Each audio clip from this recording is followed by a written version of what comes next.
here we have the scoob after picking it up from my nan's on the trailer. It's nice to see it after being parked out, but the sad thing is if you come closer, come look at my thing. Look. This has been parked up for 6 months maybe. And when you pull it out and pull the cover off, it's then nice to see after being parked out and you see all the paint ruined on the bonnet, which is a bit sad. Like.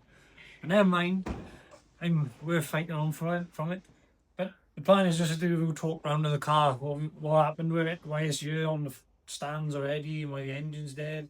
But I bought it about 2 years ago for track car daily in it, have some fun. So went to track day, went to Coombe, they go out and overheated, done all little bits to it then, rad and all little bits. Went to another track day down Landau, sound, thought right, park it up. Next year, I have it all set up, I have it all corner weighted, all rear arms set up, done all that. Went to go out in it, boosted it after the MOT, engine knocked.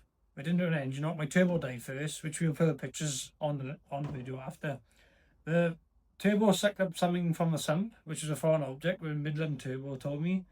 So we went digging, cut the filter open, there's all shrapnel in there, and it just got worse. Took the sump off, checked the number 3 rod, that was plate. So that's when we decided to pull the engine in. That's how she is where she is. So I just give a little walk around to the car now, and it's literally a blow-based scoob. It's like a 2004, but we put all the aero catches in ourselves. That's just a little couple of bits. We bought the car as it looks. As it looks is how we bought it. We obviously freshened up the front paint. We freshened up ourselves, but we added them in. And most of the cars, just as I added in, they got a big 345 big brake kit on you. 14 discs as well, like. They got a nice set of federal brake pads doing it, ready for track. And then the interior, it was literally, when I bought it, I'm sure it was OMP.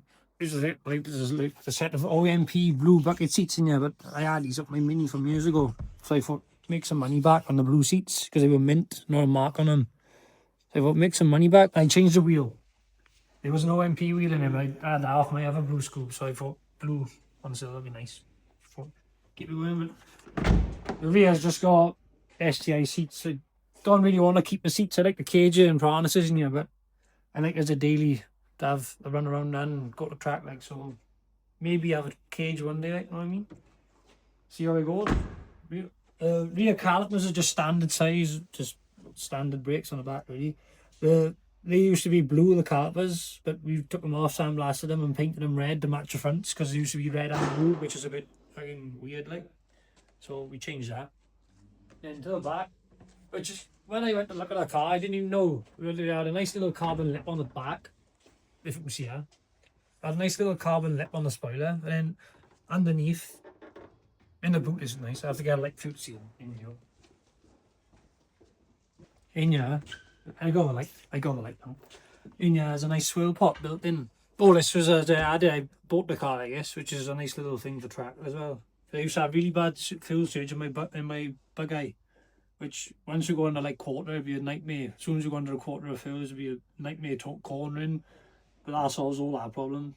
Like, she was a 340 LP, 340 per hour pump on you.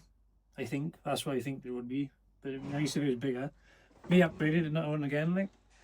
And then the best part is underneath, which I had done ready for track this year, but that was in smoke added. I put all hard race arms on you. I had it changed braided lines the same time as painting the calipers. Put blue braided lines on you to match the blue arms underneath.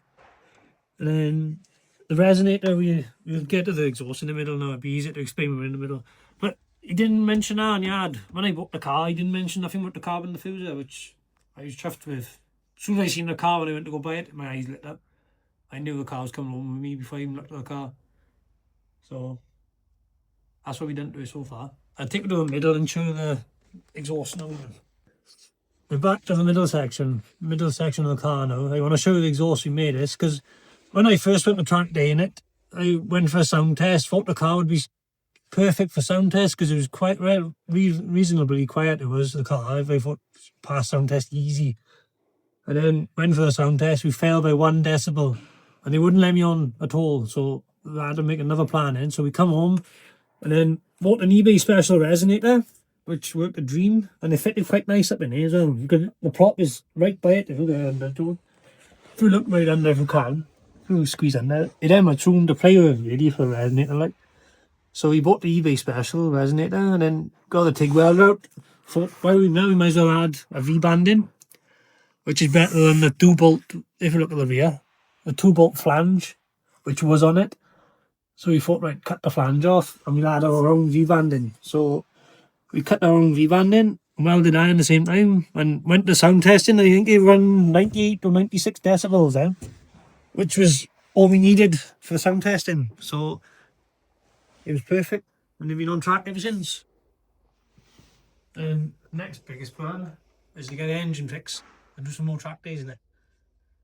That'll be nice. I've drove it about 100 miles since the setup, which is heartbreaking because when I drove it, SMG Motorsport set it up, and it drove flawless. I couldn't wait to get on track, but the car beat me before I could get the track. And we put pictures up of the turbo, my shells. It's heartbreaking. At first I thought it was just a turbo, but I didn't understand. When they told me it was foreign objects in the turbo, that's when I knew something deeper in the engine in. So we had to go diving and, it just got worse.